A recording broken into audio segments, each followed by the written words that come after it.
Hello Hebrews and Shebrews, welcome to my very first English podcast. I've been waiting for the chance to record a podcast in English and unexpectedly the opportunity presented itself. On my way home from a Vipassana retreat, I met an intriguing person and I knew right away that I had to share his story with my audience. My next guest's name is Pambos and I met him during the retreat we did together. What began as a 10-minute ride I offered him turned into a long weekend where we exchanged ideas, thoughts and memories. That weekend marked the start of a great new friendship which I'm excited to introduce to you, my friends. Pambos comes from Cyprus. Just like many of us, he traveled extensively, backpacking and couch surfing all over the world. His unique experiences meeting people from different cultures offer an extraordinary perspective and fascinating insights into the human experience, politics, and the way we establish our societies. Pambos also brings to the conversation a deep understanding about us, the Israelis. He is familiar with both the country and its people. He knows all about our shticks and stories. Trust me, you must hear this one. Wait to hear his opinion about the recent demonstrations and the political instability in Israel. So ladies and gentlemen, without further ado, please welcome the one and only Pambos the Almighty. Enjoy.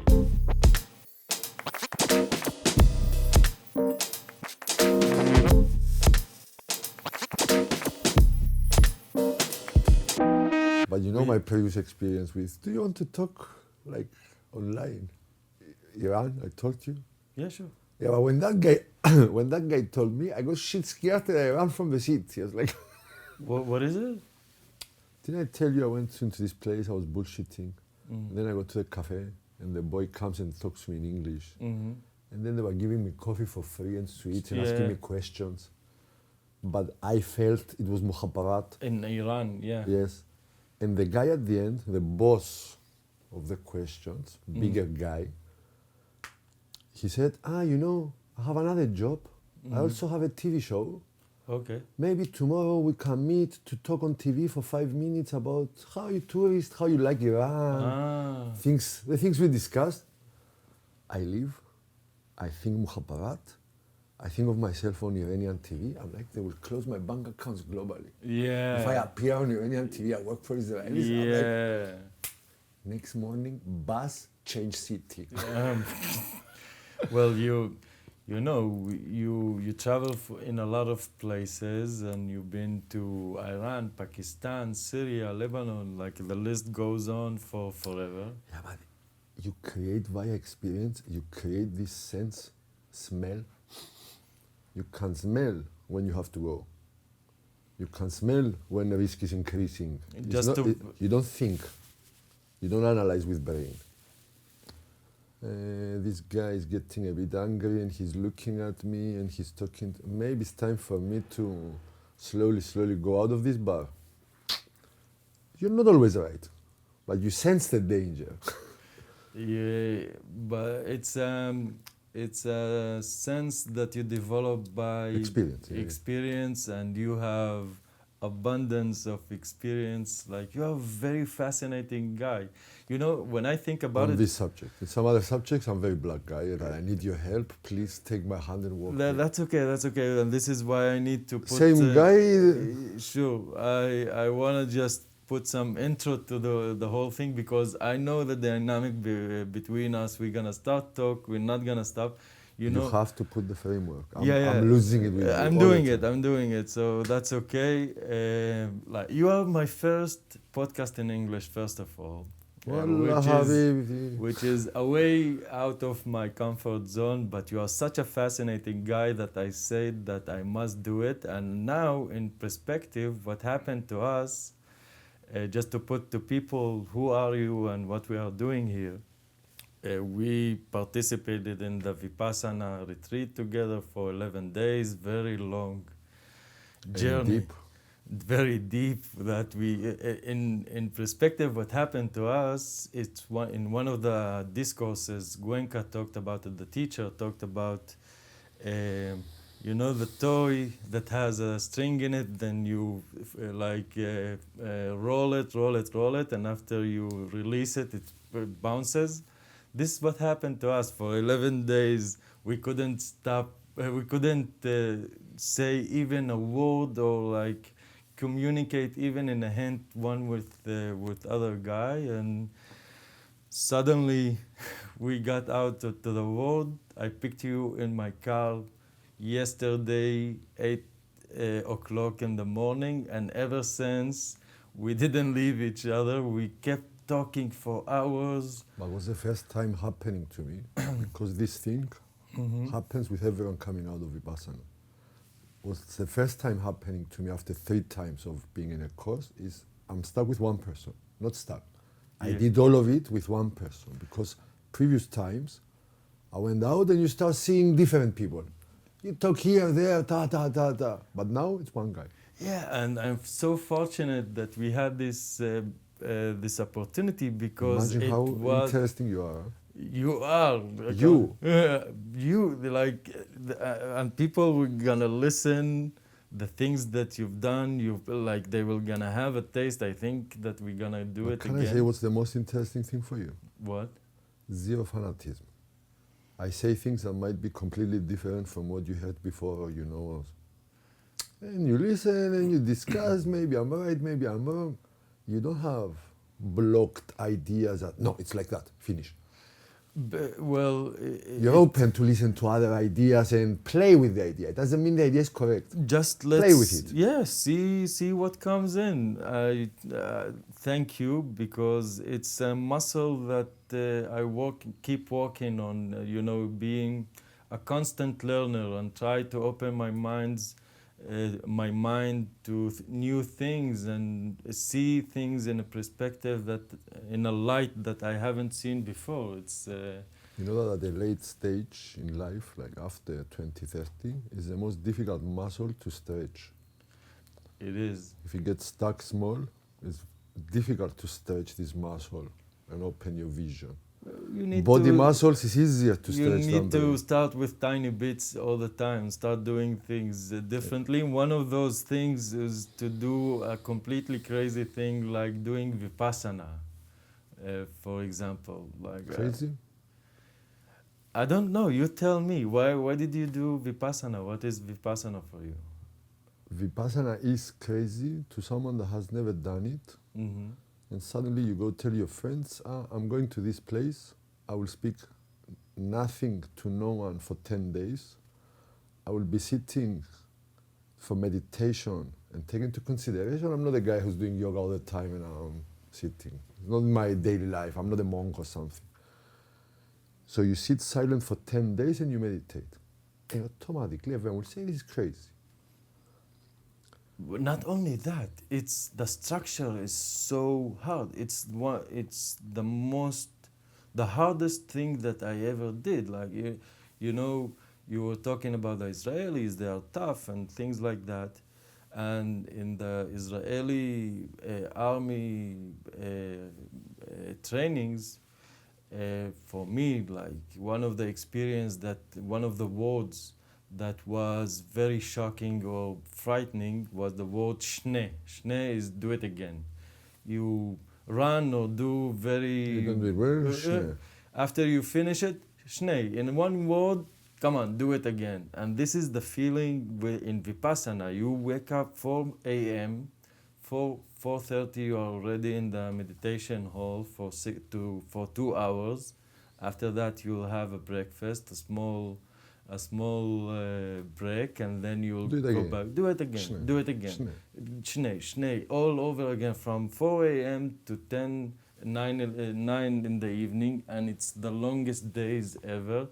And you're not allowed to complain, to talk, to communicate in any shape or form, not to write, not to cultivate, nothing. And I think people when they think about Vipassana think about the talking, that it's the hardest thing to do. It's the easiest thing. People that don't know and they're smokers, they think that it's going to be so tough that in one day you stop smoking for 10 days.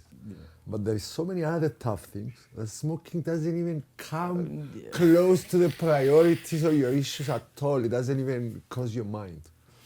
And what drive you to do it? The first time? How many times did you do, and how you came to this world? I did 3 times course. Mm-hmm. One in 2010 in Singapore, one in 2020 in Greece, 1 month before lockdowns, etc. And now, 2023 in Israel, and in the middle of the last 2, I did service, like cooking and being the chef, etc. But I don't count it because I did like almost 0 meditation, 0 focus, I was just cooking. It was like a volunteer job more than, it had nothing to do with Vipassana. I came out of the course and I was super angry instead of being loving. And that because you thought you are gonna cook for like 4 or 5 people, and you end up doing No, I went there to be like the assistant in the kitchen, assuming there's gonna be some old lady knowing how to cook, and me, I do all the jobs. I'm super energetic. I can, get guidelines and work. I'll keep all the kitchen tidy and clean. And suddenly I realized that I have to cook for 70 people. Wow. A maximum I've cooked for 1 girlfriend or 2 couples. This is the maximum I cooked in my life. So instead of going into meditation, calm, loving Pambos, I went into full mode stress, project delivery. It's a completely different mindset. But it's the essence of service in its hardest form, I think, no? That's why doing service and meditation is much harder than just sitting. And I was not ready. I dropped the meditation part completely. I focused only on delivering food with pressure instead of kindness. And maybe that's why shit came out of it. Yes, and for me, this is probably gonna be the next step for trying to do service as well in Vipassana, because after what I saw, I can relate to what you just said, but I think we need to put some frame of whom I'm talking to. Who are you, Pabos, my friend? What? Who do you think I am? Maybe I'm some Mossad agent and everything I said to you is all bullshit. What did I present to you already? This is what you say. Agent with a Tweety shirt that has precious as a dictionary. There is no definition for an agent. They can put anything on it. What did I present to you? I would also like to hear. How did I present myself to you in this one day? You make the introduction of what I already presented to you. I discovered a trick lately that what you just told me, the compliment that I'm an open guy, that it's not judgmental, that it's exactly what I think about you. It's a perfect reflection of what you just said. Because I just want to know why. Exactly, and this is why I think the bondage between us was so powerful that I said that I must bring this thing. I didn't had in mind that I will go to this so yesterday so at 9 o'clock, you didn't have a plan to make a podcast today? No. So this was not all planned from the beginning? I'm telling you, after the Vipassana course, you have, hitchhiking list, and you can offer yourself. I didn't offer myself because I had a lot during those 11 days of the Vipassana, and I said, okay, thank you, people. I need to have some time with myself to cultivate my ideas. And in a very strange and immediate connection with you, I offered you a ride to Tiberias. But you took an individual step on your own, maybe you remember or not. Mm-hmm. When I first asked you at night before, like which direction you're going, can you take me? You thought about it and you said, yes, but it's after my way. So I will drop you off halfway. Yeah. And then you go. Yeah. And then you came on your own, like a bit later, and said, no, I will take you anyway. I will take you anyway. Doesn't matter if it's after my way, I will take you anyway. Yeah.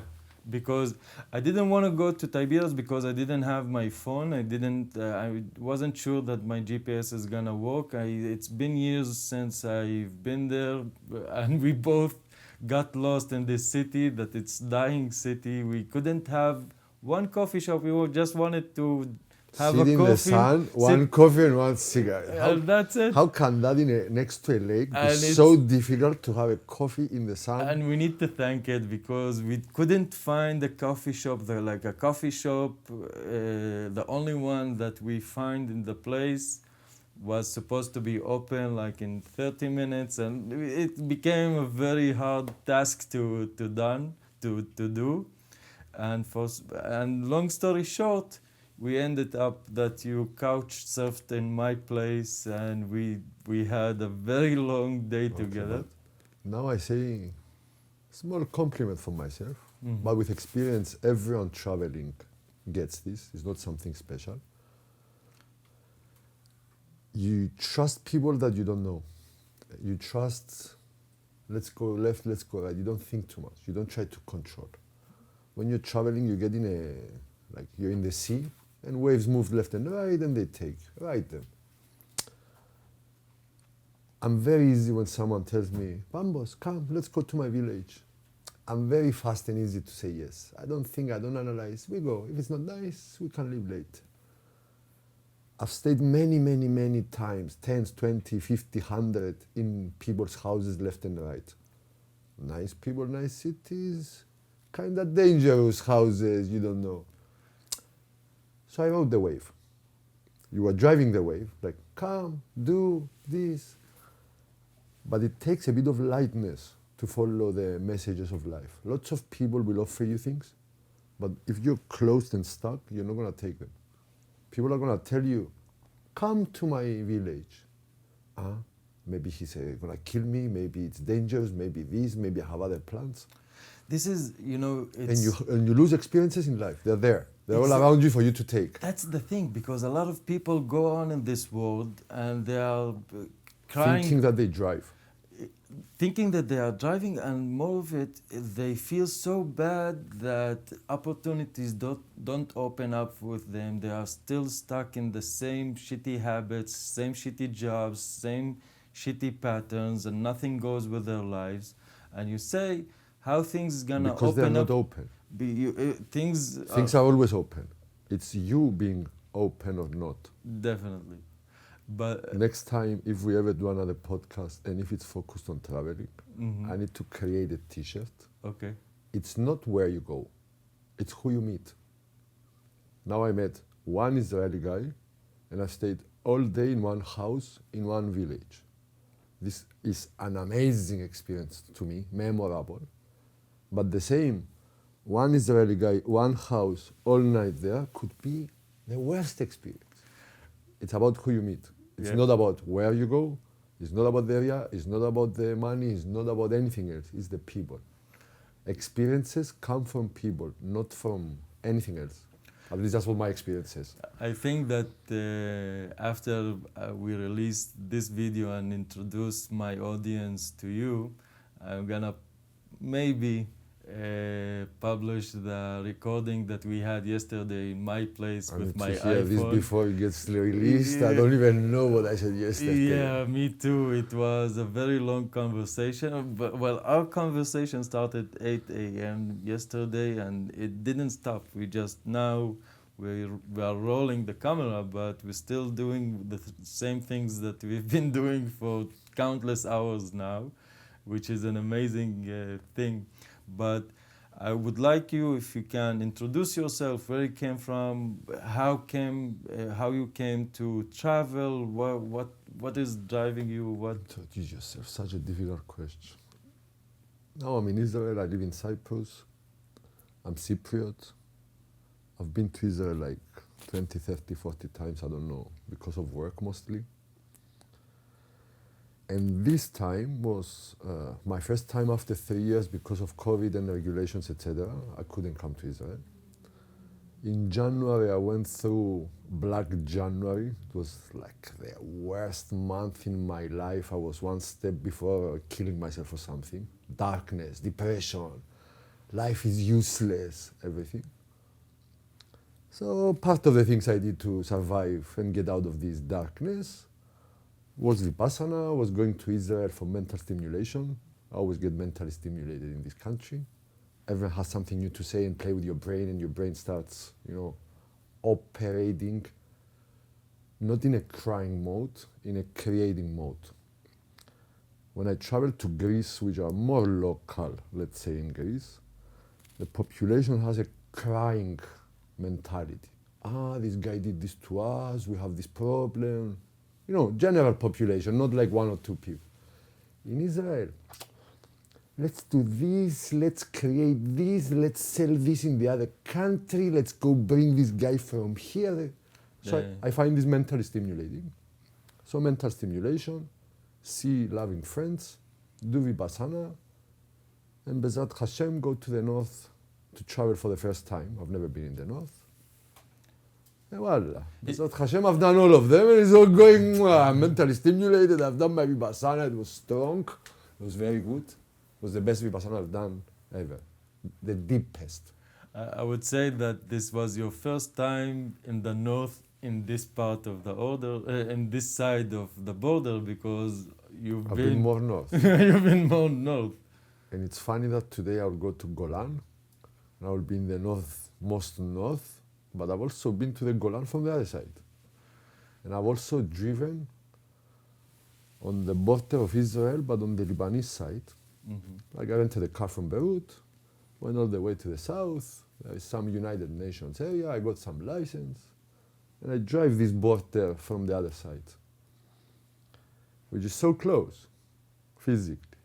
My motorbike, I go like 2 hours.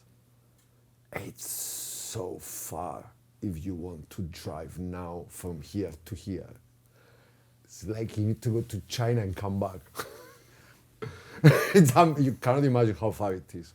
If you really want to drive from Beirut to Tel Aviv, which is a few hours drive normally, if you really want to drive now the year 2023, you need 3-4 visas, and you need like 2 passports, and you need to hide yourself where you're coming from. It's a whole borders and checkpoints. And it was actually my first trip by myself of my life. Like I started traveling as a backpacker late. I was 30 years old. I didn't do the classic after army. Seriously? We don't have this culture in Cyprus. It doesn't exist. I didn't have friends. I didn't know people doing this. Nothing. People in Cyprus, they finish the army, they go to university, which is pre-planned, and then they get in life. There is no traveling, no backpacking. It doesn't exist as a culture. And me, I started at 30. I quit my job. I was working in a bank. From all places? And my first trip, I was slowly getting out of my comfort zone, traveling alone in the world for a long time. The target was to do Trans-Siberian, at the age of 13. But I couldn't jump from 0 to Trans-Siberian. I had my fears. So the first trip I did, like safety zone, was close to my country, Cyprus. So I flew to Beirut. I know people, I've been there before, I felt comfortable. I drove a car around Lebanon. I take a taxi, I go to Syria. I take a taxi, I go to Amman. What year was it? 2009. May 2009. Wow. May, I think May. No. Maybe I'm wrong in the months, but it's 2009. Wow. Then Jordan, then Aqaba, and then Eilat. It was my first time in Israel. Everyone in Amman, of course, when I said I went to Beirut, Damascus, Amman, and now I'm going to Eilat, everyone answered, Pambos, you're crazy. The Israelis will kill you. There's no chance. You will tell them I've been to Lebanon, Syria, and Jordan. You will go to the border. The guys will kill you. They will arrest you. They will not let you in. Parania fear. No problems. And then I went to Russia, and I did Trans-Siberian, and I traveled Southeast Asia. And my life started being something new, traveling. And It's an interesting thing because you've been to this, let's say, conflict zone. It was not conflict. Syria was not conflict at the time. Lebanon was very nice and peaceful and rich. Jordan is Jordan. No conflict, yeah, but no fighting. 2009 in Lebanon, it's 1 year after the war that we had in Israel with Israel. I'll Second tell you about Lebanon this. war. Around, I don't remember the year, but it was before 2009. Maybe 6, maybe 7, I don't remember. There was a time that Israel... Sorry, the second Lebanon war was 2006, my bad. So, 2006 specifically, a friend of mine was getting married. And he wanted to buy a ring to marry a wife. And he asked me to go with him to Beirut because it's cheaper to buy gold in Beirut than Cyprus. And we went to Beirut the week that Israel was bombing Beirut. Planes. No way. No, but listen. Listen why it's not about the media, it's about the present time. We went to Beirut. I have friends, Christian Lebanese in Beirut. They picked us up and we went to their house in the mountains, like village outside Beirut. We are in the house, having wine, amazing time. Same time, Israel is bombing Beirut. Beirut. Yeah, but the Beirut being bombed and the Beirut that I was sitting was like 20 kilometers away. And they were bombing specific area of, I don't know why. I was in a completely different area. So your mom at home knows you're in Beirut and Israel is bombing Beirut. She thinks you're in a conflict zone. She thinks you're in a shelter. But there's no truth at all in this. I was somewhere very far, very safe, very nice, very amazing, everything amazing. Israeli will be very happy to hear what you just said, which goes aligned with the idea of Israeli army being very moral and doesn't, bomb and like unwillingly. I'm not to discuss about morality because I consider all war types immoral. But I would say precision-wise, if they want to bomb Street 5, kill this coordinate here, there's no chance that the bomb will fall somewhere completely out of place. They wanted to do this here. Precision they have. Morality, let's not talk about. Let's not go to this. It's a very huge subject. It's a very huge subject, but Cyprus people may not know, but it's divided. There's a Turkish part, there's a occupied part, and because even if I see your country in a very open mind way, when we go to my inside the box, maybe I need to correct the word. It's not Turkish, it's occupied. I see. Playing with words. And the dynamics, this is the same thing that each and every place has its own, two parts of on the fence. Everybody are fighting one another thing, the other guys. In other countries, everywhere that the British have something to do. It's a British trick. It's a what? British. Where the British have their hands involved, two same looking people are fighting. And I can give you 100 examples. I don't know them by heart. The easiest is Cyprus, Palestine, which when I say Palestine, I go with the Golda Meir Palestine. From the Mediterranean until Iraq, all this land was British Palestine. Before there was no Palestine, before it was Ottoman Empire. So Palestine is not only the small part inside what is now Israel.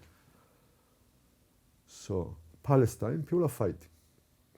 Arab, Jew, whatever, for religion, for color, for money, for what, they're fighting. Cyprus, they're fighting. India, my God, they managed to make India and draw one line and say, okay, Muslims, you go here, the other you go here, and you fight. They're still fighting now, Pakistan and India. Take the list of all the British colonies, yeah? Which is like take it one by one. 1/3 of the world. Yeah, but take the list. I don't know all of them. I'm not so educated. Start searching and you will find. Is the black guy with the nose like that and the black guy with the nose like that? Is the other country the guy with the beard and the guy with the hat? They will find something to differentiate the people. They draw lines on the map in a very smart way. So they allow some of the other guys to be in this type, in splits. They put the bomb, they put the gas and then shoot fire. And it resonates with the idea that you discussed with me that Israelis and Palestinians are actually same, but they're like a mirror that reflects its own image one to another. They are more the same than different to start with. But you need to see it in a very open mind way to start with. The planet is talking about anti-Semitism. What does it mean? Against the Jews. But it's not true, because Arabs are also Semites. Why? Because they write in a Semite language, which is Arabic and Hebrew. So if you're against the Arabs, you're also an anti-Semite. And then you take the food. What's the difference? To the foreigner. Same. You go to, I don't know, Middle East, you eat hummus, falafel, shawarma. The similarities are much more than the differences. I agree with that. Same with Greeks and Turks, by the way, which it took me decades of my life to free myself from the indoctrination, of course, because it's easy to see the other guy's problems. Facing yourself is much more difficult. Let's talk about it. We're not talking now about Palestinian Israelis. Let's take Cyprus, and you growing up as Greek in Cyprus. Greek Cypriot. With a son of a refugee father from the north, kicked out by Turks, comes to Limassol in the south. School. Turkey, the enemy, they took our houses, they killed our people, Turkey. Turkish Cypriot. Because in Cyprus before that, the Turkish Cypriot and the Greek Cypriot were mixed. Like one village here, this is Turkish, this is Greek, city, this is Turkish, mixed. My father's village was mixed. My father was happy to live in mixed village because he had two celebrations, two parties, Christmas and Ramadan. It's like you multiply the happiness of the festival or the whatever. But me, I didn't have this. Me, I was born in a Greek-only society, Greek Cypriot, indoctrinated at school, 2 years in the army, running, getting ready to go to war with the enemy, the indoctrination that goes on. And then I reached the age of 20 years old. I go to London to study, and I meet the first Turkish human being. And the girl says, "Hi." I don't remember her name. How did you know that she is a Turkish? She said. She was the second year. I was the newcomer in college, and she was the second year that would take us around the university to show us. "Good morning, guys. I'm Ayşe from Turkey. Can you please introduce yourself?" My software blue screen. It's like my software was not installed. Error 404. Automatic 404. No one installed what to do when I meet a Turk other than be aggressive and defend and fight or something like that. Obviously, I was in university, it was a nice girl. And Aisha. I'm not going to attack her or something. Aisha, a name of... And maybe I was lucky because the first trigger, like the first time I noticed the 404 in my system, was a girl. Maybe it wasn't the first a girl, maybe it was a Turkish guy in a bar and I was drunk, and it wouldn't get the peaceful and getting your mind open way, it would go the other way. Yeah. I'm lucky, maybe. And then you realize in London that no, I'm closer to a Turkish guy. If you take the average Turkish guy, my age, whatever, I'm much closer in culture and face and everything than the German and the British guy. They don't have the same culture like me. They don't eat the same food. When they say this guy is my friend, they don't mean the same thing. When they say I respect something, they don't have the same type of respect. And I ended up in London, which was my first time living with lots of different people. With Turks, Arabs, Israelis, and Greeks. Basically, I ended up hanging out with the people around here. Around my area, around my DNA, let's say. Yeah. Around here. Around your climate. Around my climate. I met my first two conflict people, which was two Lebanese, one Christian, one Muslim. I thought at the time that they hate each other. But these guys, they didn't care at all about these subjects. They were very open. And slowly, life got me out of the indoctrination of this one. And because I got out of my indoctrination, then I started easily seeing other people being indoctrinated. It's like when you're sick and you get better, you see the other guy, you say, man, you're sick. You need to take some. And that's how I ended up here. Man, you're sick is a very hard reality to face in front of someone that convincing himself that he's not sick, he's healthy and he's doing the right thing. Perspective. Sick and healthy depends on your perspective. It's in the eye of the beholder.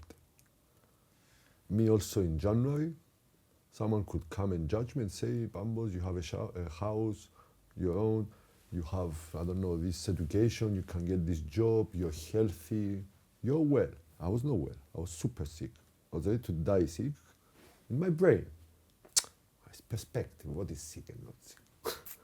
It's what you feel about yourself to be sick.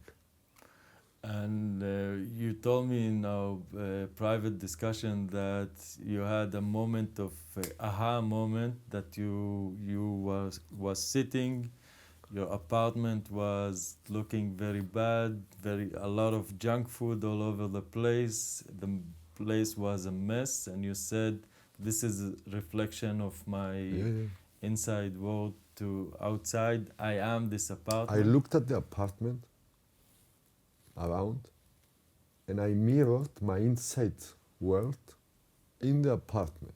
It was a mess. It was full of things that are junk. Either junk because of, I don't know, something small garbage, or because things in my closet, useless things you save from the past, you keep them. It was full of unhealthy food, it's not my style. Sugar, Nutella, chocolates. Anyway, it was a mess. So I mirrored that I'm a mess. I need to clean. The same way I need to clean the apartment, I need to clean myself too. For me, I had a moment like that on November 2019. Just before COVID, I had a lot of stress issues with my life, family, love life, a lot of, I was overweight, my body was in a very bad condition that I couldn't recognize how bad it was. It's a chain. I found out that in life, it's a chain. All the good things and the bad things is like all connected in a chain. Because when you go in a detox and you're very, very clean and nice, you're like this thing. When you add meat in your life, which I do eat meat by the way, when you add meat, then you think of Coke. When you drink the Coca-Cola, then you think of the cigarette. When you drink of the cigarette, then you think of the joint. And slowly one brings the other and you end up in the bad state. The craving. On the other way, when you start cleaning, it's as if the light cannot coexist with the darkness. And when you're moving in one direction, it always gets worse. It's the same thing that happened to me over December, January, and I go to the bottom. It's like a spiral like that. First you start having these bad ideas, then you stay home, then you, I don't know, close yourself in the house, then you start eating junk food, then sugar, one thing brings the other, and you keep going down. It's like you ski, it's a spiral, but like you're skiing down. And for me, in November 2019, I stood naked in front of the mirror. I took a picture on myself, looking the way I looked. I was baldish, I was overweight, I didn't look good. Like you see a person, whoever that, but you couldn't see the suffering that I was in the mirror. Maybe you could see it, I don't know. But I said... Maybe you can't, but someone trained, I'm sure that someone trained that knows what, I don't know, depression or what, sadness or darkness, I don't know which word to use. He would just open the door in my house, look around and look at me in the face. he would know in what situation I am, like in 10 seconds. Sure If thing. you're my friend from the past that you know me from some good time, and you enter my house and look at me at the bad time, no speaking. You just go in and you look around. You know in what bad situation the other guy is.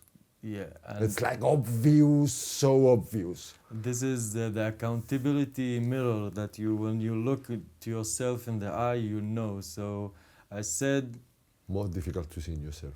very difficult. Ever looking at yourself or looking in the inside or your society, when you're from the inside, always more difficult. I remember I put the phone, I said, everything in my life, I chose to live this life. It's not out of, because I could tell a lot of stories to myself to try to justify why I am in a bad shape. I could say, Outside stories. yeah, I could say if I'm a minority as a Druze, it comes with the pros and cons, and I couldn't fit myself exactly in a, like I could say a lot of things why I'm in a bad shape. Denial of responsibility. Exactly. So I said, I know one thing. I chose this life, and everything in my life is a direct reflection of things that I do. I need to go deep inside and start turning things around. And I took one decision. I said the chain. For me, it started with one simple thing. I said, I'm gonna lose 5 kilos. That's all. Nothing else. I'm gonna start from doing this tiny change. But you change the spiral down to a small hill up. But this is the idea. You cannot, if you're in the bottom here, you will never be able to jump here. You can't jump. You can't change all your life in a month or whatever. What you need to change is the direction. It doesn't matter. If we take like happiness and whatever the opposite from 0 to 10, it doesn't matter. What I did is I was going down, down, down from 6 to 4 to 2 to 1. But going to 1, I was looking down. What I did in one day is not fix anything. I didn't fix or change anything. I just turned myself. I was at 1, but I was not looking at 0. I was looking at 10. Far away, 1 million issues to resolve, blah, blah. But I just changed the direction. Voila, and I'm here. Every time. Life is amazing. You just change the direction, just switch and change perspective. Every time one small change. For me, it was, few months later, COVID hit, and I thought that my situation was basically bad in November 2019. In March 2020, it got much worse, like on the outside. My business got shut down. I lost my income. I went from being a manager of a company to go and try to survive to bring food home. Like, it was a very, very harsh times, but I reacted all the time by, as you said, looking to 10, not to 0. But it's a huge difference, huh? It's a huge difference, and it's a very hard thing to do. I'm telling you, I've been there. I've been at 1 out of 10. Again, I'm saying like 10 is like absolute happiness, and 0, you kill yourself. I was at 1, looking down. It was a very scary 0. It's like, you click the button, your life is finished. And then I just turned around and look up. It's like everything changed. Light everywhere. Cleaning the apartment, start with that. No. I started with going out and sitting in the sun. Wow. It was the cheapest, easiest thing I could do to myself. By the way, what led you to this depression mode? Is it like COVID or? No, it's a huge subject that possibly I don't even capable to answer all of it. Maybe I need a professional for a year. But long story short, I needed this slap. I was in a wrong road in my life. You needed a good crisis. I was in a wrong road. The wrong road was, life pushes you left, pushes you right, also COVID, also the lockdowns. Okay, COVID, another important subject, it pushed me in two important directions. I doubt everything. You doubt everything. There is nothing standard. There is nothing someone says or you hear or you read. Maybe it's true, maybe not. You doubt everything. And the pressure of COVID and the lockdowns and the rules and everything, instead of putting me down, it created a stronger guy. It created someone, I felt more free. Like, you have to stay home, lockdown. No, I was going out with a dog. It gave me, so what if they arrest me? So what if they put me in jail? If you would ask me 10 years ago and you say, Pambos, you might go to jail for 10 days. I'm a legal guy. I never had like jail situations and police things. I never had these type of experiences. Something scary. In COVID, it left this fear. It doesn't matter. If we're gonna stop short of someone killing me, it's okay. No fear. You know, I don't know what was the policy of Cyprus about the COVID and thing. It doesn't matter. It's not about. It's about you. Maybe the policy was much easier than Israel. Maybe it's on 50% of all this is in my head, and not in reality. But this is how I lived it.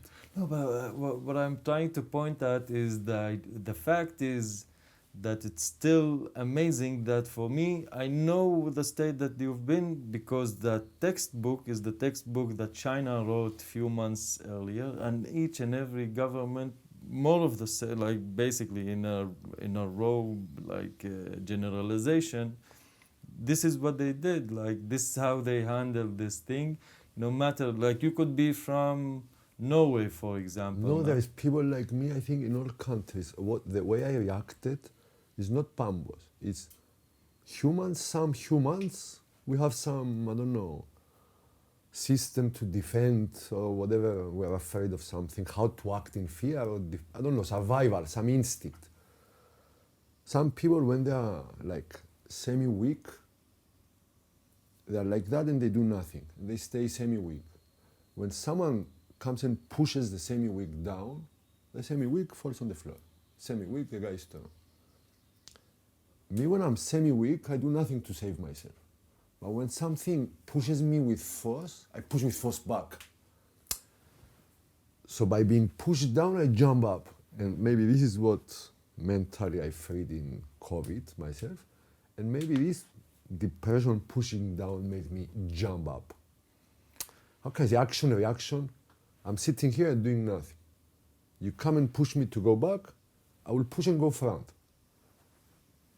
But it's not one person. There's lots of people like that.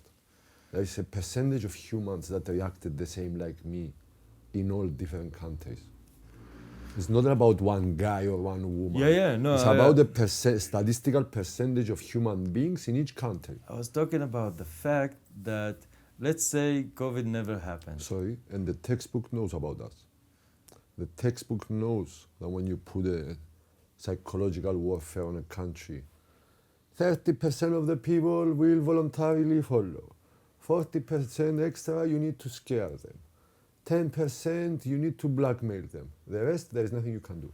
Yeah, it's like statistics about how humans react. This is one way to look at it. I can tell you, like I spoke with, there's a co-host of a podcast that I do. I told you about the rebellion against the globalist, Adam Atias, that talks that what happened is here was a social or how do you call it, a scientific experiment on people that they said, okay, if we apply this much pressure, people will react this one. Let's see how much pressure we can put on them, and then when they're gonna start rebel and put notes. But that's the difference of humans to robots and software. And that's what I was telling you last night, that AI will eventually fail. Yes, humans were full of buttons, and you press the buttons to control us and make us do things. But we don't all react the same. When you push a country, when you push 1 million people, some will react like that, some like that, and some in a different way. And you can never catch all. Let's put So Xinjiang humanity to the always keeps... Let's put Xinjiang to the conversation. You've Put been who? Xinjiang, right? I said it right? Shenzhen. Xinjiang. Xinjiang. Xinjiang, sorry. Xinjiang is... Which is a province in China. It's a very west province in China. It's, the people there are Muslim. I don't remember how they call Turks. themselves. No, it's a Turkic nation.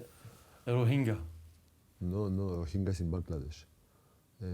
Anyway, it's going to come in a second. There are some type of people which is not the Han Chinese, which is the majority of China, the ones surrounding China. They're different kind of people.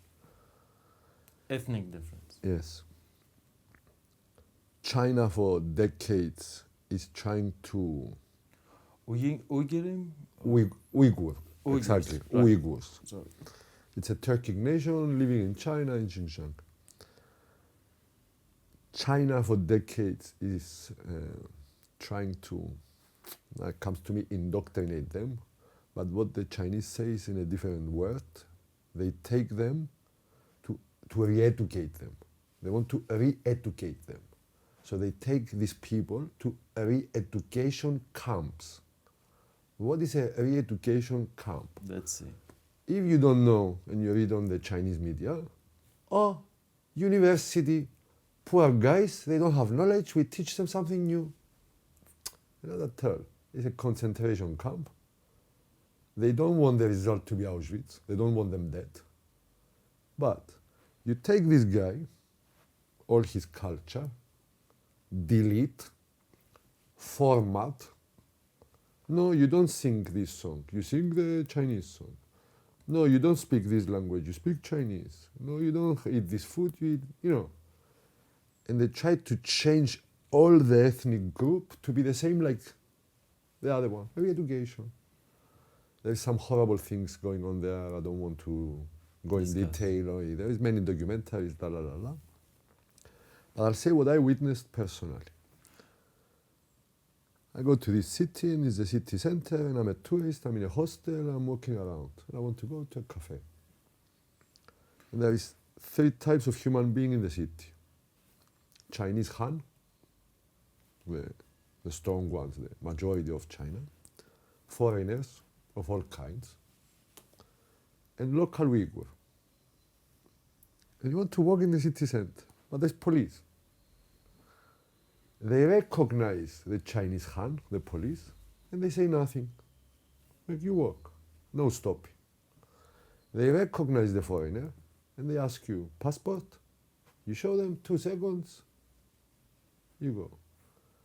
The Uyghur comes next, passport, ID. Wait.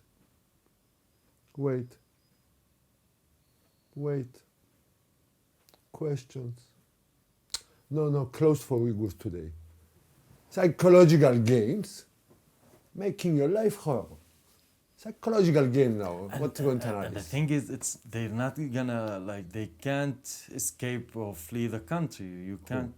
The Uyghur. They can escape, and China doesn't care if they escape. You wanna leave and never come back, it's okay. Okay. We want this area to be our type. Wow. You want to leave and never come back? You want to move to Turkey? You want to be a refugee? Go. But here you will not have your culture, you will have our culture. And it's checkpoints and severe. I'm telling you, it's nightmare. But of course you have the same checkpoints in Israel. What drove you there? You have the same checkpoints in Israel. Same culture, same style of state style, same type like Xinjiang. You come out of the West Bank, you have 3 types of people. You have Jews, you have foreigners, and you have Palestinians. Jews, go. Foreigner, passport, okay, go. Palestinian, wait. No, wait. Open your bag. Where did you go? I'm telling you, it's the same formula.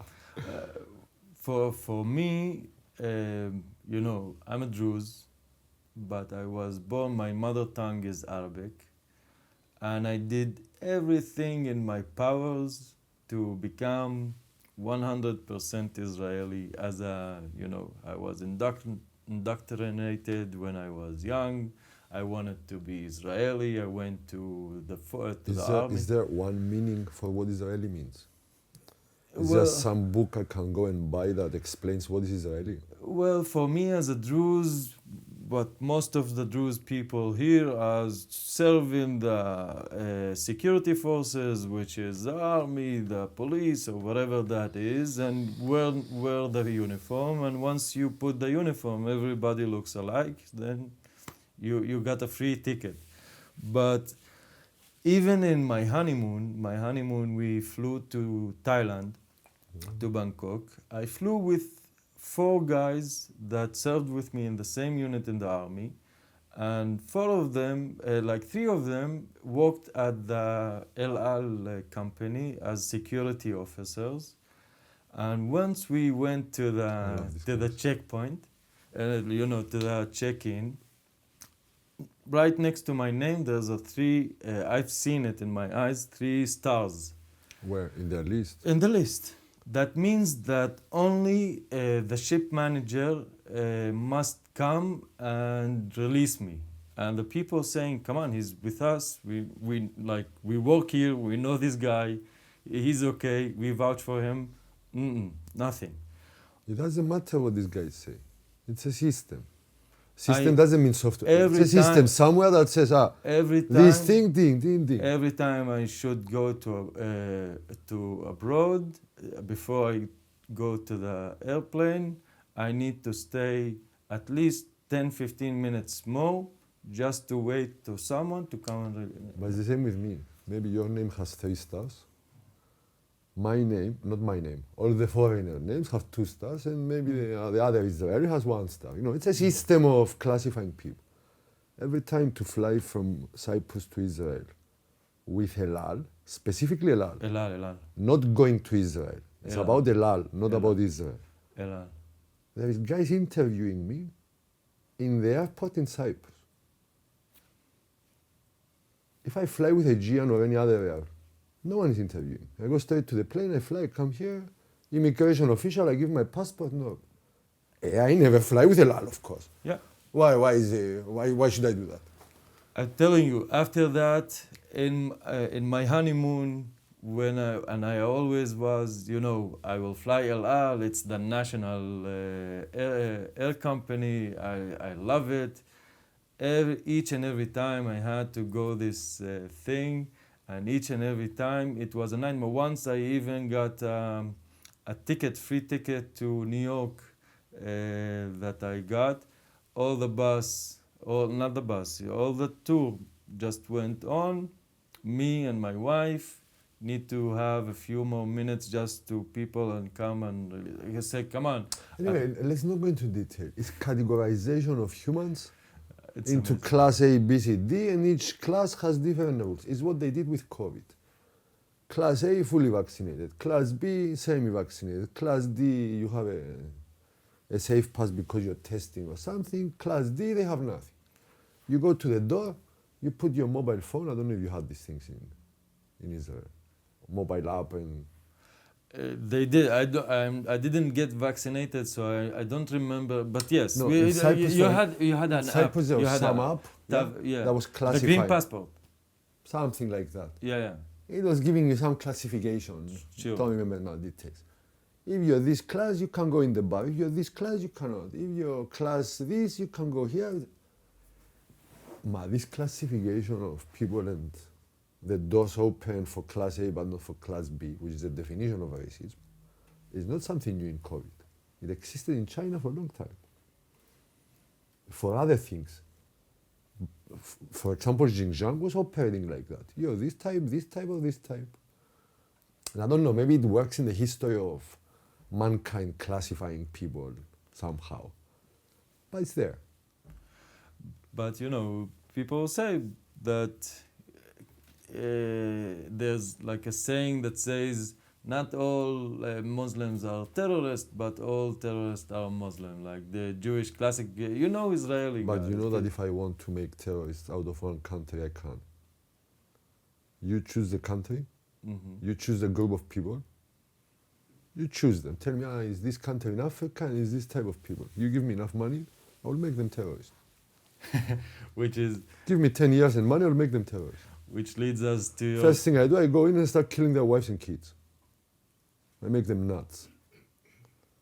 Then I make them more nuts. Then I send my other guy to give them guns from the other side and bombs. And what are they going to do? They went nuts. They're going to go shoot some. You can create terrorists. You know, it's something that you you can can make. you can cook it. Yeah, of course. Which leads us to your view on what is called the Arab Spring. You said that Sure. American invasion. American invasion. America, not invasion. Wrong. Regime change. I just want to say, how did you frame it? You said, you know, a lot of my Arab friends all my Arab friends all your Arab friends think that Arab Spring had some success and it was by the people.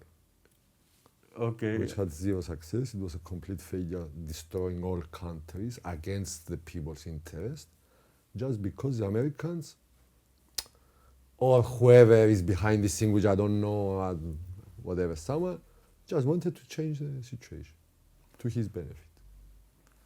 How did it work? Because the regime change is not something new. It's happening forever. America did it to all of the Central America and South America in the 70s. They do it to all countries. Panama, Guatemala. Okay. As times change, like from 50s, 60s, 70s, before they used to give guns to someone to go shoot the president. Then we go down, they do something else. In the recent decades, they have people online. Oh, the people start shouting against the president. Then the balagan starts. Then they give you some more guns. Then they push a bit on this side, push a bit on this side, shoot some guy with a sniper. You know, it starts. And then the whole thing falls down. Very easy, very easy. I hate them for doing it, but I admire them for being able to control countries that easily. I hate them for doing it, but you have to admire. As a country of 10 million, I'm playing PlayStation. I must be very cool. But you think that the people that are fighting they're fighting a right cause. Right, and they don't know that the people are fighting a right cause. Mm-hmm. If you go in the microcosm of this guy, he's fighting a real correct cause. But he doesn't know that while fighting this right cause, he's also part of a bigger picture that he's shooting himself in the knee. The guy vaccinating, he really believed that he's saving himself and his friends and his family. He was maybe he did it out of love. Maybe he vaccinated because he loves his surroundings and wants to protect them. It's true. How can he believe? But he doesn't know that there is another picture up here. The people in Cyprus in 1974, a small minority, they started killing Turkish Cypriots. And they wanted to do a regime change and change the president of Cyprus to someone more, I don't know, anti-Turkey. Let's not go into details. They wanted to change some with guns. They were really fighting. They really thought that they're doing something to unite the Greek island with Greece. They thought they're fighting a right cause. But they didn't know that this is part of a bigger plan to divide the island. Because their vision was this big. The other guy that sits up here and makes plans, his vision is much bigger. So you see different things with different vision. Yeah, I hear you talking, and in the back of my mind... And you want to have a break. What? And you want to have a break. No, of course, I'm just getting started. I told you, a fascinating guy. I just want to, every word you say, But it's I'll like need a break at some point. Well, so we had a break. During this break, we found out... Talking. Yeah, of course, as usual. And we discovered how little time we have left, which is unfortunate thing, but... Today, for this session, because we're going to continue. I still have minimum 30 years of life. Easy. And I'm going to definitely see you again. Of course, and we're going to do this again. I'm positive about it, and it was such a great ride, this thing with you, the whole of it. Now people are having a taste, a sample of what we just had for the past 24 hours, which was more than 24 hours, which is like amazing. And I'm like But so I grateful. wanna add something. I don't think it's about me being amazing or you being amazing. This is only half the story. It's how we connected. Because of Vipassana, we came close to each other with no barriers. It's like the trust started and we skipped the trust parts and the thinking and the suspicions and all the negative feelings.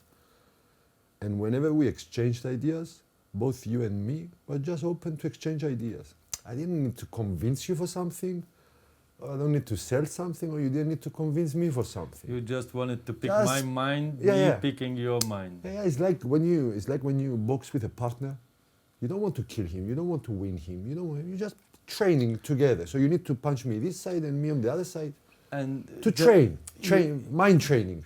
Like you were discussing Cyprus before and talking about the politics, lefties and righties, and in my back of my mind, Specialist. when you were talking in your country, in your world, and the things that you saw, in back of my mind, I had this voice saying, "Democratia, democratia."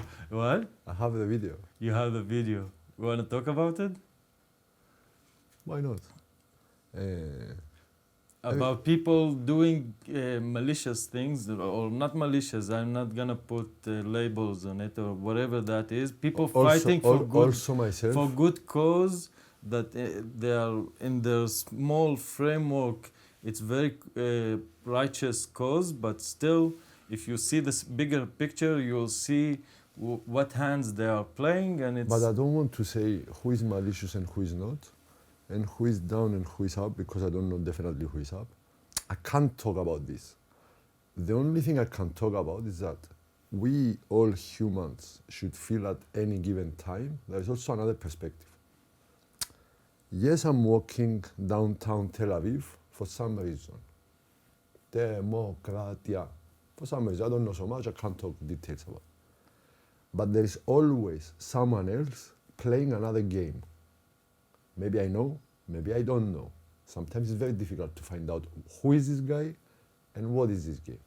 Just maintain this 10% open mind. Something else is going on also. It's not only the other thing. It's this thing and the other thing and maybe another thing. It's like multiple games going on. Yeah. So yes, the people went downtown in Tel Aviv. I don't know, I heard about it from some friends. I have few close friends in Israel. One of them is right, the other one is left. They don't talk politics with me because I'm a foreigner, it doesn't matter to me. I don't really care what is left or right in Israel. Which I don't care because it's Israel. If you come to my country, I start being judgmental, having stronger opinions. I'm not so free-minded in my box as I'm outside my box. So I went downtown with the woman, and this woman was left. She wanted to go and campaign. I don't know how you call it. Maybe you want to explain what I'm talking about. You were talking about 2 Saturdays ago. Yeah, there was a big demonstration. People are fighting for the anti-Bibi movement. They're calling for democratia. They are complaining about the current government laws and actions coming from a very right-wing government. I will stop you. Too deep for me. I don't know these details. I went for the fun of it. Okay. I went to witness and experience some event happening without having a personal opinion, who's correct. I know nothing about who's correct or not. I'm just experiencing an event. The same way I would go to a music festival, same way I would go to something else, I went to this place. I don't speak Hebrew, so all this shouting, I understand nothing. So I'm watching around and seeing like a different perspective from the guys that have opinion or something. I'll tell you what's left of me after this Saturday. This thing was organized big. Someone is putting big money to organize this. This is not just the people running in the streets because they are angry. There is organization and money and plans and managers, etc. There is propaganda professionals behind it. What shocked me was a woman translating for, how do you call it? Sign language. language. And she had a baby, possibly less than 12 months old, here. She was standing between two speakers. I can destroy your brain from power with the child of less than 12 months to translate for sign language. She says that he had earplugs. Why on earth any mother of any nationality in any place on the planet would take her baby into this situation? Why? I'm gonna answer. Just Why on earth she didn't have a babysitter? Just a second, but just to put it in my perspective and how this. I don't follow media at all, but in my family, my parents' family, sometimes they have it open. And before I went to Vipassana, I watched like 5 minutes. It was on the back of the screen in the living room of my parents' house, and I watched the interview of someone interviewing her, and she said it's a very righteous cause because people that they can't hear need to understand what's going on. Not the problem. Not the problem. I'm not going to talk about that. No, why did she take the kid? Okay, why she took? Why did she take the child? Because she didn't have. Her answer was she didn't have any arrangement for the kid. You're telling me that the guy managing like millions of operations and she felt the necessity of it, so she did it. I'm telling you, this was big. I'm talking. I take all the politics and the correctness out of it. I don't understand. It's like I go to a music festival and watch around. When the operation is a multi-million-dollar setting, it's you understand. And this was. And you're telling me that the guys that managed all this thing and the stage and everything, they didn't have some babysitter for 3 hours? Come on, this is for children. I don't believe it. The child was there because the child sends a specific message subconscious to the brain of people which I don't know and I don't analyze. I just recognize. I don't know how it actually works, but I smell, I recognize it was there for a reason that somehow impacts on the people. Anyway, it gave me a very bad feeling, this baby next to the speakers. I think it was used for some propaganda type that I don't understand. And anyway, the other thing, I'm Greek. Greeks have the sport of going out in the streets against the government for decades. It's like a national sport. I've been to many of them. I even was camping outside the parliament and going in the parliament reporting for someone, 2011 in Greece. All people in Israel, in this situation, they all had the same flag. Same flag, same size, only Israeli flags, one type of flag. They even had like the tag of your t-shirt. The flag had a tag, it was all the same. Someone bought these flags. It's not the people coming out of houses with flags. It's not a random. Sure. So you understand, there's some organization. I don't know who's doing it, who's funding it, why, what's the reasons. I'm just expressing that this was a set-up event for some reasons. Maybe good reasons, maybe bad reasons. Maybe good players, maybe bad players. Maybe one player, maybe different opposing players. We don't know. But we need to keep an open mind that someone is playing us.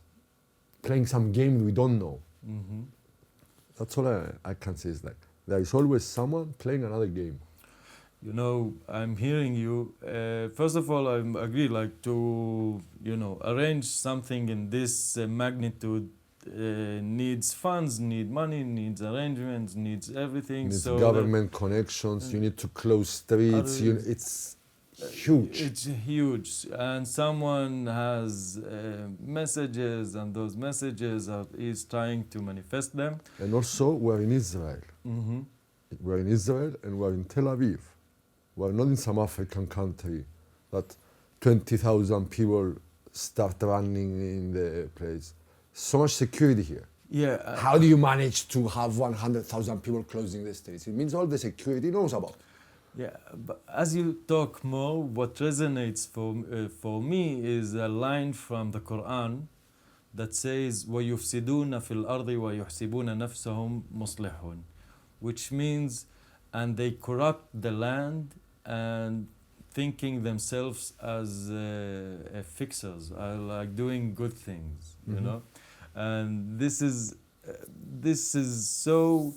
so much the case when I see the people in junctions and the flags, and they are carrying out for these things. They are doing it from a very good intention, but we know what But the good intention, intentions you know lead. that the intention of taking these people there might be completely correct, but it doesn't mean it's the reason. The reason might be stored anger, stress, other feelings humans Trauma have in for sure. in this area at this time of the year from other games. Possibly the COVID created some psychology, some pressure, that the pressure needs to come out of humans, and someone is using this pressure to direct it somewhere, Yeah. which is the same that happened in Arab Spring, Yeah, which is exactly what happened. which happens in all Yeah, you see people. manipulated revolutions. For some reason, the regime changes in the Arab Spring was regimes that didn't coexist perfectly with the U.S. Interests, like Egypt, like Libya, like Syria. Now we can see what's happening there. And once you put this thing in this pool of meaning, the picture that you get, it's very interesting. And unless I fly outside Israel, we don't discuss about what's happening in Iran now.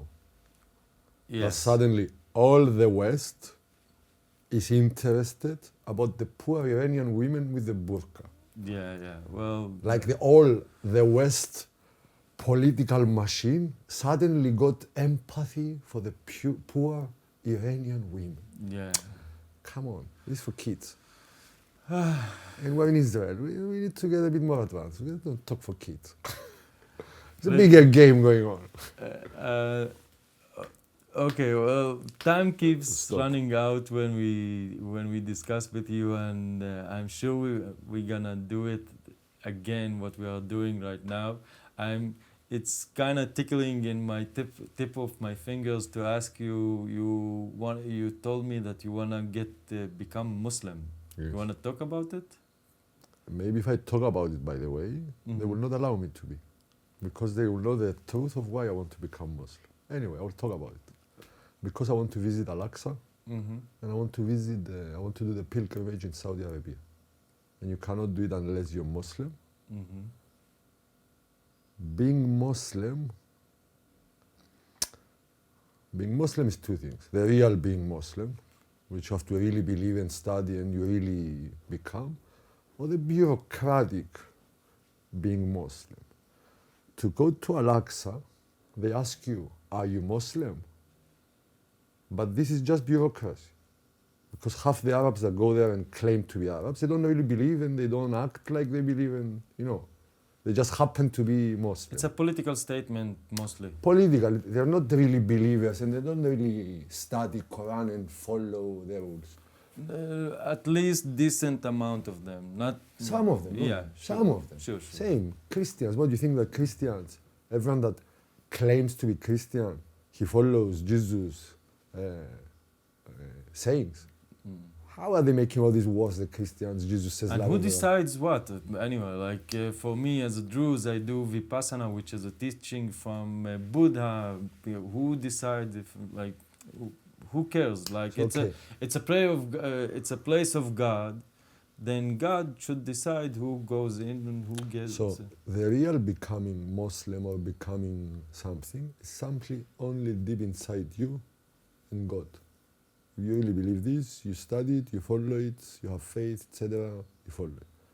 I don't think that I need someone's license. I need someone's guidance. But I don't need someone's license or someone's stamp to say if I'm Muslim or if I'm Christian or if I'm Buddhist or whatever. It's my own thing with God. The minute you start telling me that I need a paper and I need a stamp, this is human bureaucracy. Okay, human bureaucracy, I want to be Muslim. What for God, and what for the king, for the king. Something like that. Jesus talk about it when someone gave him a coin with the Caesar stamp on it, and he said something I can't remember. I don't know. What? I don't know. Yeah, he said, let's leave to the earthly kingdom what is for the earthly kingdom and what for God's kingdom for God's kingdom. This is how we resolve this tendency. King and God. Who is the king to tell me what's my relation with God? Who is any state, any country, any organized human to tell me, yes, you're Muslim or no, you're not? Only God knows. Exactly. Only God knows if I am following his, I don't know, philosophy, saying or whatever, if I'm a God Muslim or not. Who's this human to judge me? Like the number one thing it is, you shouldn't judge others. Of course. No, I'm just talking about the bureaucracy of taking the system and going to Al-Aqsa. Now I think I ended my opportunity for saying this. But We'll see. No, I'm crossing my fingers for you, and I really hope that you will get all the travels and all the experiments that you it's not wish. difficult. What? It's not difficult to be Muslim. It's not difficult to be Muslim. It's Allah the easiest illallah thing. wa Muhammad Rasulullah 3 times. 3 Khalas. times you have witnesses here. That's it. Would you be my godfather? I'm not a Muslim. I can't do it. Maybe you can become so you be my Muslim. I'm fixed, thank you. But listen, it's been a great opportunity. I want to leave some time for you as an open stage. If you have a message that you want to deliver, something to wrap this talk that we had all together and give it to people that listen to you until thus here. So the stage is yours. One of the smartest philosophy things I try to follow in my life, and I'm like that, is Socrates, Greek philosopher, that says I only know one thing, that I know nothing. We are humans. We know some things. The some things we know and we can't know are more close to zero than to something. So never be sure about something. Always keep an open mind. There's so much more. There's so much more. How can you be fanatic about something? You're just one human that you read 3 books. How can you even feel that you get close to having a strong opinion? Just keep an open mind. Don't be fanatic. Don't be arrogant. Be humble enough to say that maybe the things that you know you don't really know. I'm not sure if arrogant or fanatic. I'm more going to the fanatic. Because for me, fanatic is someone that is sure about something. And by being, as a human, being sure about something, it means you're wrong. Because you cannot be sure about anything. How can you be sure? How can you know? How can you prove anything, especially in big subjects like God? How can you even know who's right and who's wrong? Especially in an experience of life that the only constant that you have is change. That everything in a constant change all the time. There's another constant that I discovered it in the last month, and it became very intensive in the last 2 weeks. And it is? Love. Love. The first day I came to Israel, I went to a moshav. I come in the house, and the first thing that gets my attention, I'm telling you, airport, moshav, house. The first thing I did. It was a painting. I can even send you the picture later. You can put it in the video. It was Einstein holding a placard like in a campaign or something. Love is the answer. I saw it. Yeah, we got put it. So it's the first click that I had coming to Israel. And then this guy in his house, he showed me a letter that supposedly Einstein wrote to his daughter. He didn't know, my friend, but the letter is fake, doesn't it? But the letter is there, but it's not Einstein that wrote the letter to the daughter. And it's an amazing letter. And it's as if Einstein is talking about the energy created and moved by love. You know, he's a scientist. Mm-hmm. He's talking about energies and stuff. And how this energy created by love is something so big that humans, we cannot even get close to understanding. I believe it's all about love. If I spread love all around me, love, not like erotic love. I love nature, I love you, I love this guy, I love the Israeli, I love the Arab, I love the Syrian, I love everyone. That's a huge energy to move on. I will add to that I say, if I'm a foreign for you and you don't want to love me, that's okay. Don't love me, even hate me, that's okay from me. But before you put hate in your heart for me, try to love yourself before. Why waste your energy and your precious little life in hating anything? If you really hate him or this or something, just move away and go find something that you love and spend your time and energy there. And then... My dog, I have a Labrador, yeah? It's always loose. If she comes close to you, and you're a guy that doesn't like dogs, and you're like, go, she just goes to the next guy. The next guy likes dogs and is petting her, and she stays there. When they don't like her, she goes. When they like her, she stays. Why do we humans lose our energy and invest our everything in hate? Why don't we invest all this time in, you don't love this, love something else. There's always something to love. Change your focus, look away. Yeah, because love became such a dirty word. Because somehow, and I also had it, I also confused at young age love and erotic love. 15 years ago, I couldn't tell you, I love you, my friend, with the word love to a male, because I thought it was like a bit homophobic. Or, how can you say to a guy, I love you? It's the erotic. No, it's not at all. Love is something much bigger than just erotic love. Something huge more than this. It's strange because I wanted to ask you to offer a title for our conversation, because every conversation that I have... I love you, my friend. I love you, my friend. But it's all about love. I need to... I love you. No, I have a new one that I actually wrote it in my notepad. I found love in Israel. I found love in Israel. Amazing, amazing. I didn't fall in love with a woman. I didn't fall in love with something. I didn't. It's like now my life, and it happened to be in Israel, switched to putting love as a very important driving force in my life. And I want to keep this direction and this driving force. It just happened that I found it in Israel. Maybe I would do Vipassana in India and I would find it in India, maybe somewhere else. But me personally, this year, after my dark January, I found it in Israel. There's a song, I think it's Rihanna's song. I don't know if it goes this way, but she says, we found love in a desperate place, or something like that. We found love in a... I found love in Israel. I found love in Israel. I'm gonna put and you're this... part of it. In the end of the interview, I'm gonna put this song if I remember it. My friend Pambos, I love you.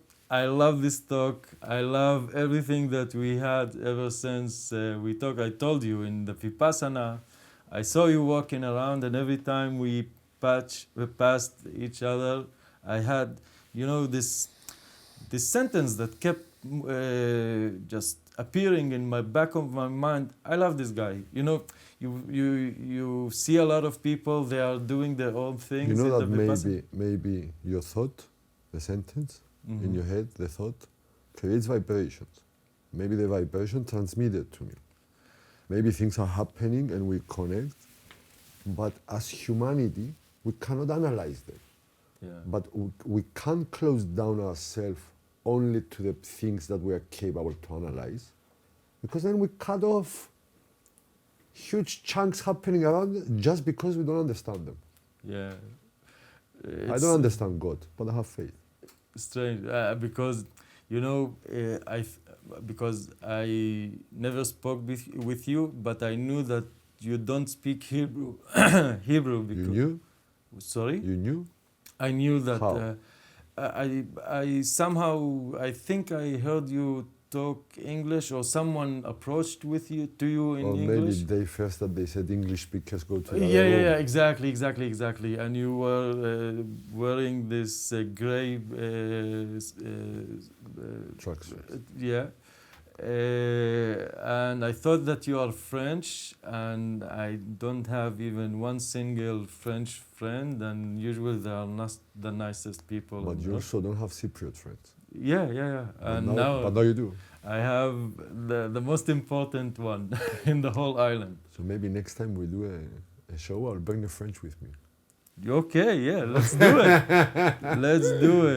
do it, yeah. So we need to wrap this out, wrap it up.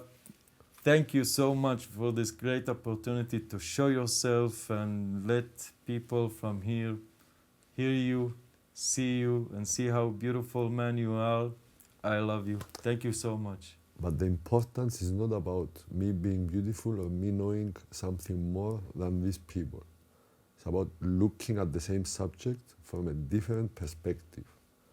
If this guy is really listening to me now and thinking that, it's strange what this guy is talking, if he comes to Cyprus and looks at us, he will also be beautiful and looking without fanatism or something. Same, exactly. This is it. Bye, my friend. Bye. Thank you very much. You're welcome. Thank you. זה היה עוד פרק במסע של מרד החליפים, אני מאוד מקווה שנהנתם. לפני שתלכו אני רוצה לספר לכם סיפור. אבל לפני הסיפור, אני רוצה להגיד תודה ענקית לשותף הנהדר שלי אייל חלבי על עבודת ההפקה המדהימה שהוא עושה למרד החליפים. לא יכולתי לבקש שותף יותר טוב למסע הזה, ושום דבר מזה לא יכל לקרות בלי העזרה שלך. תודה אייל. ועכשיו לסיפור שהבטחתי לכם. אני רוצה שתדמיינו יחד איתי שיעור היסטוריה שיקרה עוד 50 שנה מהיום. בשיעור ההיסטוריה הדמיוני שלנו יש מרצה שמסביר לסטודנטים על תקופת הימים שלנו בזמן הזה. באיזה מילים לדעתכם היה בוחר המרצה העתידי הזה כדי לתאר את מה שקורה לנו היום? או במילים אחרות, באיזה מילים הייתם אתם משתמשים ואיך הייתם מתארים את רוח התקופה שלנו אם הייתם חייבים להשתמש רק בשפה מדעית נקייה? איזה עולם היה משתקף מתוך התיאור הזה? איך ייראה העולם שלנו בעיניכם בלי החיבור הרגשי הכרוך בזה שאנחנו חלק מאותו העולם? תרגיל המחשבתי הזה מעלה בי המון שאלות. ברור הרי שיהיה בלתי אפשרי לנווט העתיד ושההיסטוריה לא מתפתחת בצורה ליניארית, עקבית וסדירה. אבל אני מוצא את עצמי מרותק מהשאלה הזאת מאז שהתחלתי את הפודקאסט. שאלה שגם הפכה להיות לנושא המרכזי בספר שלי, בו אני מנסה לדמיין איזה עולם יהיה לנו בעתיד. למשל, תנסו לחשוב על יום אחד שבו נקום לעולם שבו הטכנולוגיה שלנו פשוט לא תעבוד. לא חשמל, לא אינטרנט, לא כלי תחבורה. איך היינו אז מסתגלים למצב החדש? איזה עולם אנחנו מורישים לילדים ולנכדים שלנו, ואיזה אחריות יש לנו האנשים הקטנים בתוך הדבר הזה? אלה הם סוג הדברים שאני אוהב לדמיין, לחשוב ולדבר עליהם בפודקאסט. עבורי זה משחק כיפי שהייתי רוצה להשאיר לכם כחומר למחשבה. אז אם אתם אוהבים את מה שאתם שומעים, או אם אתם לא אוהבים, למעשה, במיוחד אם אתם לא אוהבים את מה שאתם שומעים, ספרו לי. תכתבו לי בהודעות, או תשאירו בתגובות את דעתכם, זה תמיד כיף לשמוע את הפידבק שלכם. כמובן, אם אתם מוצאים ערך בתוכן, תשתפו את הפודקאסט עם חברים, זאת באמת הדרך הכי טובה לתמוך בעשייה שלי. וזאת כמובן המחמאה הכי גדולה שאתם גם יכולים לתת לי. מעבר לזה, אם אתם רוצים לתרום, מעבר לשיתוף הרגיל, אז יש הרבה דרכים לעשות את זה. תוכלו להמליץ לחברים שלכם על הקייטרינג שלי. קייטרינג חליפה. חפשו אותנו בגוגל. אנחנו מעניקים שירותי קייטרינג של אוכל דרוזי כשר לאירועים פרטיים ועסקיים מכל הסוגים. שווה הצצה, יש שם המון אוכל טעים וסיפור של אמא אחת, אמא שלי, שמהווה עבורי השראה גדולה. המודל שלי של אישה חזקה ואמיצה. אמא, אני אוהב אותך. תודה על הכל. וכמובן, הדרך הכי ישירה היא פשוט לתרום ישירות לחשבון הפייבוקס שלי. קישור נמצא בתיאור של הפרק. זהו חברים, עד כאן המסע של המרד להפעם. נתראה בפעם הבאה.